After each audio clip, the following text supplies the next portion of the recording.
সাবেক সেনাপ্রধান আজিজ আহমেদের দুর্নীতির বিষয়ে সরকারের নীতি নির্ধারকদের কারোর পক্ষ থেকে কোনো ধরনের মন্তব্য করা হচ্ছে না, কোনো ধরনের বক্তব্য দেওয়া হচ্ছে না।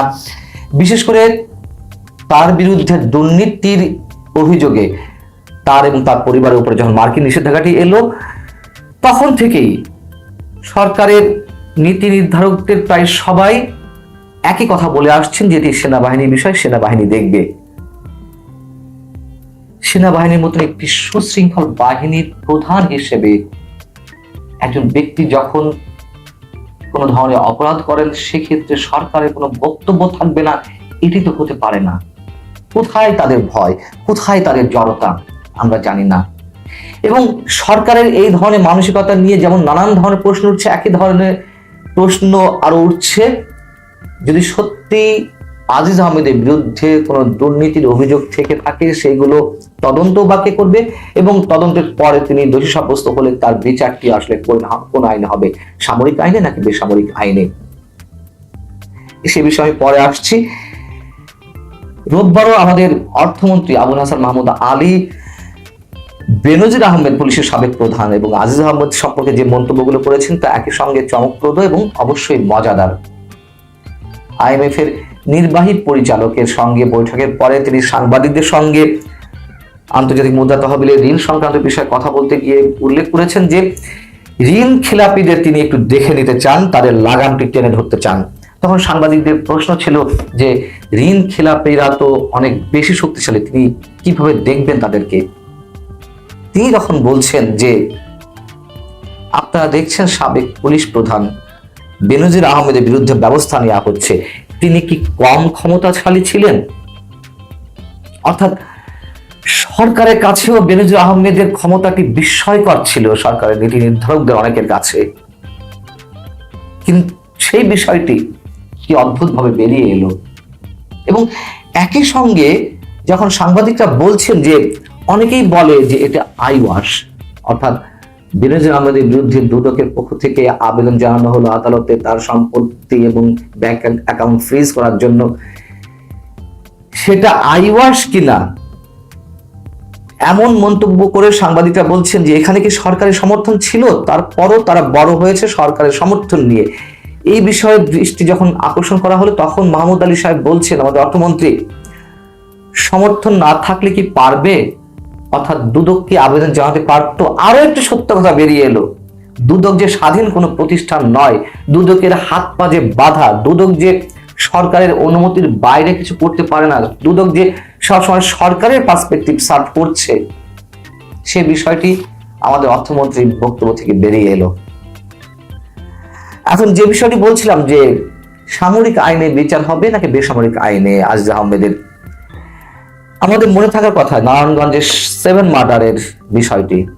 নারায়ণগঞ্জের 7 খুনের মামলায় জড়িয়ে পড়েছিলেন সেনাবাহিনীর সাবেক 3 কর্মকর্তা যারা র্যাবে সংযুক্ত ছিলেন।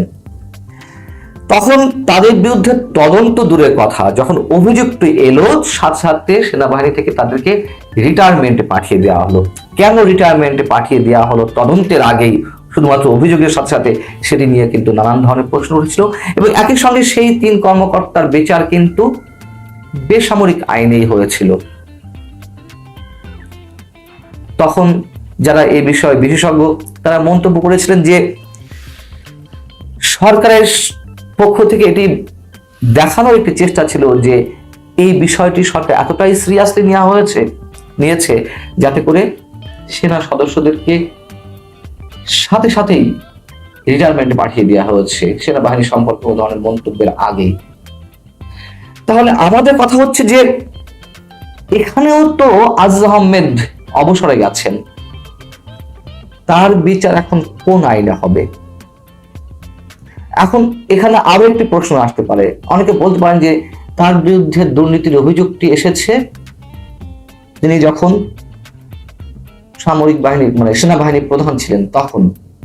আচ্ছা ঠিক আছে, ধরে নিলাম যে এটি সেনাবাহিনীর আইনেই তার বিচার হবে, এটা সেনাবাহিনীই দেখবে তার বিরুদ্ধে উত্থাপিত অভিযোগটি। তাহলে আমাদের যেটি মনে হয়, যেহেতু একটি তুমুল বিতর্ক সৃষ্টি হয়েছে, সেহেতু অবশ্যই সামরিক বাহিনীর আন্তঃসংযোগ পরিদপ্তর বা আইএসপিআর থেকে একটি বিজ্ঞপ্তি প্রকাশ করা উচিত সাধারণ মানুষের বিভ্রান্তি দূর করার জন্য। যেহেতু সাধারণ মানুষ এটিও ভাবছেন যে সেনাবাহিনীর বিচার বিষয় হলেও সেনাবাহিনী আদৌ আজিজ আহমেদের বিচারটি করবে কিনা, এটি খুলাসা করা উচিত সেনাবাহিনী বিতর্কিত হওয়ার আগেই, যে হ্যাঁ আমরা এই বিষয়টি দেখছি, বিষয়টি আমাদের নজরে এসেছে, আমরা এই বিষয়ে যথাযথ উদ্যোগ নিচ্ছি। যদিও সেটি 5-6 দিন হয়ে গেল, এখনো পর্যন্ত সেই বিষয়ে কোনো ধরনের কিছু আসেনি আমাদের সামনে। এদিকে বেনজির আহমেদের আরো বেশ কিছু সম্পদ এবং ব্যাংক অ্যাকাউন্ট জব্দ করা হয়েছে। এর মধ্যে 113টি দলিলের সম্পদ আর 4টি ফ্ল্যাট জব্দ করা হয়েছে, মানে জব্দের আদেশ দিয়েছে। আর আগে যে আদেশগুলো দিয়েছিল সেগুলো জব্দ করার প্রক্রিয়া শুরু হয়েছে, দুদকের পক্ষ থেকে জানানো হয়েছে। আর এই যে জব্দ করা হচ্ছে, জব্দের প্রক্রিয়া শুরু হয়েছে, যেটি সরকারের পক্ষ থেকে দাবি করা হচ্ছে যে আমরা কাউকে ছাড় দিচ্ছি না, আমরা কাউকে প্রোটেকশন দিচ্ছি না, তিনি যেই হন না কেন। আচ্ছা, যেই হন না কেন আমরা কাউকে প্রোটেকশন দিচ্ছি না, এটি ওবায়দুল কাদের গত কয়েকদিন ধরে বলে আসছেন। বিচারই যদি নাই করতে পারবেন, আজিজ আহমেদের ক্ষেত্রে বলছি, তাহলে প্রোটেকশন দিচ্ছে না এই কথাটাও বলার কি প্রয়োজন আছে? সেখানে তিনি বলতে পারতেন যে আজিজ আহমেদের বিষয়ে বাবা আমরা জানি না, প্রোটেকশন নন প্রোটেকশন কিছু না, আমরা বেনজিরের বিষয়ে প্রোটেকশন দিচ্ছি না। সরকারের মন্ত্রীরা, সরকারি নীতি নির্ধারকরা তারা নিজেরাই নিজেদের কথার জালে আটকে যাচ্ছেন। এবং আদৌ বেনজির আহমেদের কিছু হবে কিনা সে বিষয়ে তো নানান মহল থেকে অনেক ধরনের প্রশ্ন উঠেছে। যেটি যে প্রক্রিয়ায় শুরু হয়েছে, অনেক ধরনের নাটকীয়তা পরে দুদক একটা অ্যাকশন নিল, এই অ্যাকশনগুলোর কার্যকারিতা কতক্ষণ থাকবে? এবং এই ধরনের অ্যাকশন রাঘব বোয়ালদের কারো কারো ক্ষেত্রে আমরা উদ্যোগটি নিতে দেখেছি, কিছুদিনের মধ্যেই আবার যখন আরো অনেক ঘটনার মধ্যে এগুলো আড়ালে চলে যায় তখন সেই উদ্যোগগুলো থেমে যায়। এমন নজির তো বুড়ি বুড়ি আমাদের সামনে রয়েছে। অতএব সরকারের সদিচ্ছা কতখানি থাকে, কোন পর্যন্ত থাকে, আদৌ সদিচ্ছা থেকে বেনজির আহমেদের বিরুদ্ধে ব্যবস্থাগুলো নেওয়া হয়েছে কিনা, সেটা তো আমরা দেখার জন্য খানিকটা অপেক্ষা করতেই পারি। আর আবুল হাসান মাহমুদ আলী আমাদের অর্থমন্ত্রীর বক্তব্যে তো বিষয়টি পরিষ্কার হয়ে গেছে যে সরকার চাইলে তদন্ত হবে, তার বিরুদ্ধে বিচার হবে, না চাইলে কিছুই হবে না। সাবেক আইজিপি বেনজির আহমেদের সম্পদ জব্দ ও ক্রোকের প্রক্রিয়া শুরু। আমরা জানি এর আগে ঢাকা মহানগর আদালত বেনজির আহমেদের স্থাবর বিভিন্ন সম্পত্তির ক্রোকের আদেশ দিয়েছিল, তো সেটার প্রক্রিয়া শুরু হয়েছে বলেই একটা খবর বেরিয়েছে চ্যানেল 24 বিডিতে। আশা করি পর্যায়ক্রমে অন্যান্য পত্রিকা এটা প্রকাশিত হবে। এখানে লিখেছে যে সাবেক পুলিশ প্রধান বেনজির আহমেদের সম্পত্তি ক্রোক ও ব্যাংক হিসাব ফ্রিজ করার বিষয়ে আদালত যে আদেশ দিয়েছিল তা বাস্তবায়নের প্রক্রিয়া শুরু হয়ে গেছে বলে জানিয়েছেন দুদক আইনজীবী খুরশিদ আলম খান। তিনি আরো বলেন, গত বৃহস্পতিবার ঢাকা মহানগর জ্যেষ্ঠ বিশেষ জজ মোহাম্মদ আশামস জগরুল হোসেন সাবেক আইজিপি বেনজির আহমেদ, তার স্ত্রী, মেয়ে ও কয়েকজন স্বজনের সম্পত্তি ক্রোক এবং ব্যাংক হিসাব অবরুদ্ধ করার আদেশ দেন। সেই আদেশ দেওয়ার পর থেকেই বেনজির আহমেদের 27টি ব্যাংক অ্যাকাউন্ট সহ আর্থিক লেনদেনকারী মোট 33টি অ্যাকাউন্ট জব্দ করা হয়েছে। এর ফলে তিনি ব্যাংক থেকে আর কোনো লেনদেন করতে পারবেন না। সেই সঙ্গে তার সব ক্রোককৃত সম্পত্তি জব্দ হিসাবেই থাকবে। গত 23 এপ্রিল সংবাদ সম্মেলন করে দুদকের সচিব খুরশিদা ইয়াসমিন জানান যে সাবেক আইজিপি বেনজির আহমেদের বিরুদ্ধে অবৈধ সম্পদ অর্জন নিয়ে গত 31 মার্চ একটি জাতীয় দৈনিক পত্রিকায়, মানে বসুন্ধরার পত্রিকায় আর কি, প্রতিবেদন প্রকাশিত হয়। পরবর্তী সময়ে আরো কিছু গণমাধ্যমে তার বিষয়ে একই ধরনের অভিযোগ নিয়ে প্রতিবেদন প্রকাশিত হয়। ওইসব প্রতিবেদনে উঠে আসা অভিযোগগুলোর বিষয়ে দুদক আইন অনুযায়ী কার্যক্রম শুরু করেছে। সম্প্রতি দেশের একটি জাতীয় দৈনিকে দাবি করা হয় যে পুলিশের সাবেক মহাপরিদর্শক ও র্যাবের সাবেক মহাপরিচালক বেনজির আহমেদের বিপুল পরিমাণ অবৈধ সম্পদের খোঁজ মিলেছে।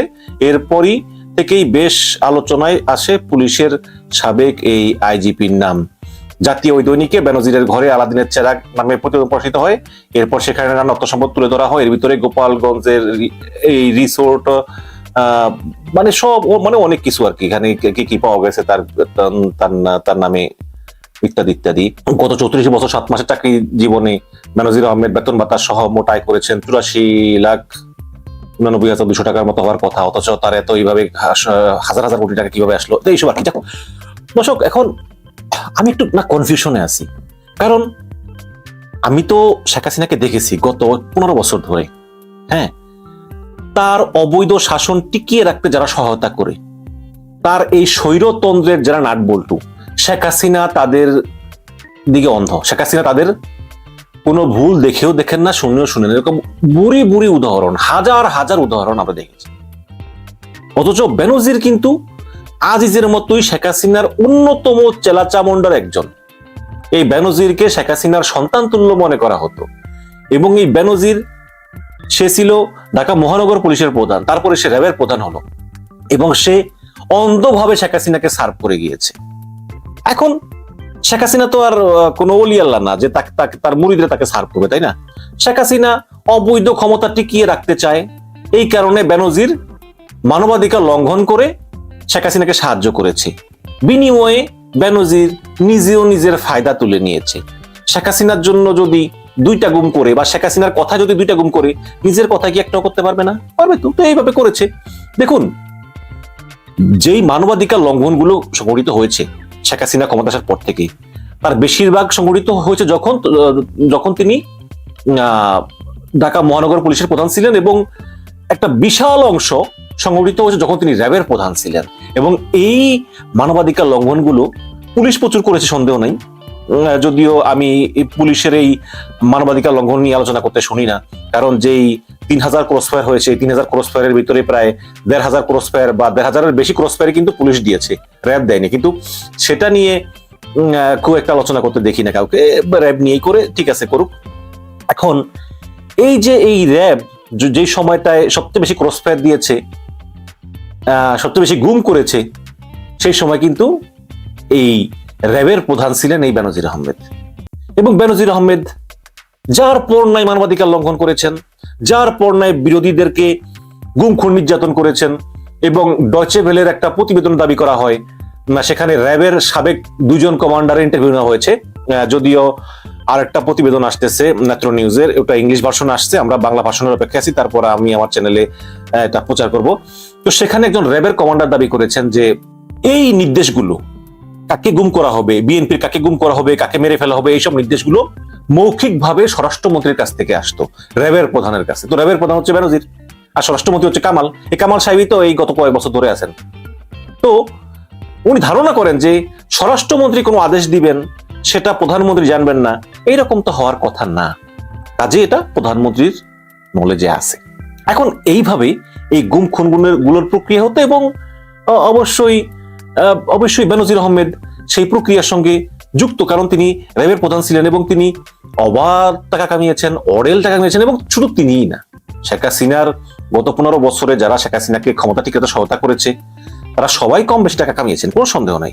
বেনজির টাকা কামিয়েছেন, কিন্তু কখনো কাউকে এইভাবে বিপদে পড়তে দেখিনি যে তার সম্পত্তি ক্রোক করবে। শেখ হাসিনা পর্যন্ত যাবেনই না, কারণ শেখ হাসিনা জানেন যে যদি আমার জন্য যারা সার্ভ করেছে, তাদেরকে যদি আমি এইভাবে হেনস্থা করি, তাহলে যারা বর্তমানে আমাকে সার্ভ করতেছে তারা তো আমাকে সার্ভ করবে না।